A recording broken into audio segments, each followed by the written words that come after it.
বাংলাদেশ তো কানার হাট বাজার, কেউ কোনো কিছু দেখি না, যার যখন পক্ষে যায় তখন সেটার সপক্ষে অবস্থান নেই, আর বাকিদের সমস্ত দোষ অন্যদের চাপিয়ে দেওয়ার একটা প্রবণতা থাকে। মব আমি মনে করছি না নির্বাচনে বড় সমস্যা করবে, কিন্তু আহ, এখন যে বিষয়টাতে বড় আতঙ্কের বিষয় আমি ব্যক্তিগতভাবে অনুভব করছি একজন প্রার্থী হিসাবে, যে আমি আগেও যেটা বললাম যে একটা বড় ভোটার অংশ যারা হয়তো বা আওয়ামী সমর্থক, তারা কিন্তু প্রচন্ড ভীতিকর একটা অবস্থায় আছে। তো এক্ষেত্রে এক ধরনের হুমকি কাজ করতে পারে, হুম হুম। অথবা তাদের প্রতি অনুরোধ অনুনয় বিনিময় বা তাদের হাত পা ধরার এরকম একটা কালচার শুরু হতে পারে। এটা খুব অস্বাভাবিক কিছু না।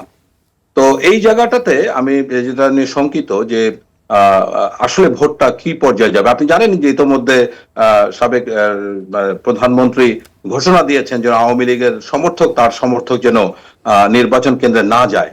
আচ্ছা, ধরে নিলাম একটা হাইপোথেসিস যে তার ডাকে সাড়া দিয়ে আওয়ামী ভোটার যারা তারা ভোট কেন্দ্রে গেল না, তাহলে যদি 200 সিটে বা 250 সিটে ভোটের পার্সেন্টেজটা, ভোটের মানে ভোট কাস্টিংটা 50%-এর নিচে যায়, তাহলে ভোটটা কি আপনার এই ভোটটাকে গ্রহণযোগ্য হবে?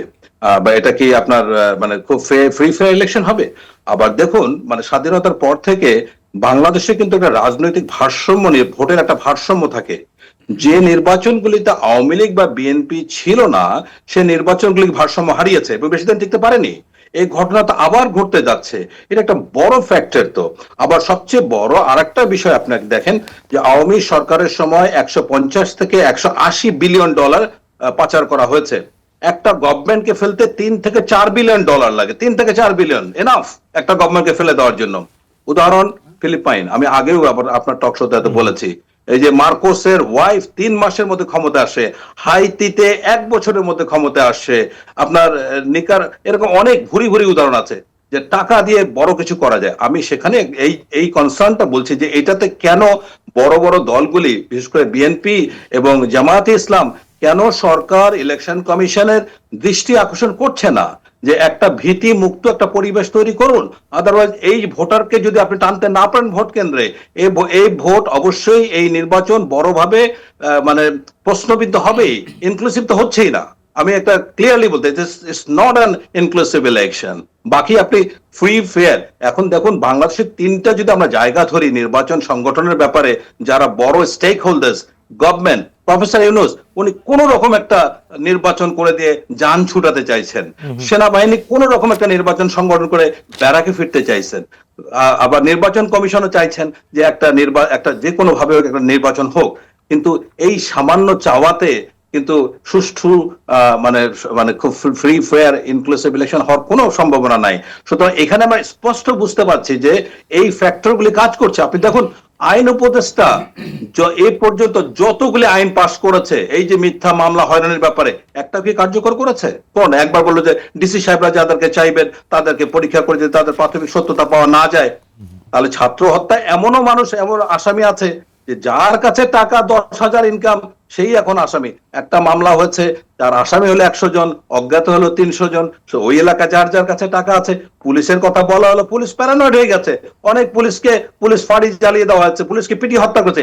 এই পুলিশকে মামলার আসামি ধরার ব্যাপারে এত তৎপর আমি কখনোই দেখিনি। তাহলে এখানে বুঝতে হবে যে সরকার মোটেই আন্তরিক নয় নির্বাচনের ব্যাপারে, আন্তরিক কেউই নয়। আমি মনে করছি যে অনেক রাজনৈতিক দল এখন আন্তরিক নয় এবং তাদের মধ্যে ভীতি কাজ করে। এখন দেখুন শুধুমাত্র, এখন তো ব্লক হয়ে গেছে, দুইটা জোট না, দুইটা পক্ষ, হুম হুম। বিএনপির নেতৃত্বে একটা জামাত ইসলামীতে, এবং এই কথার সুরে বুঝতে পারবেন এটা কার পক্ষে যাচ্ছে এবং কার বিপক্ষে যাচ্ছে।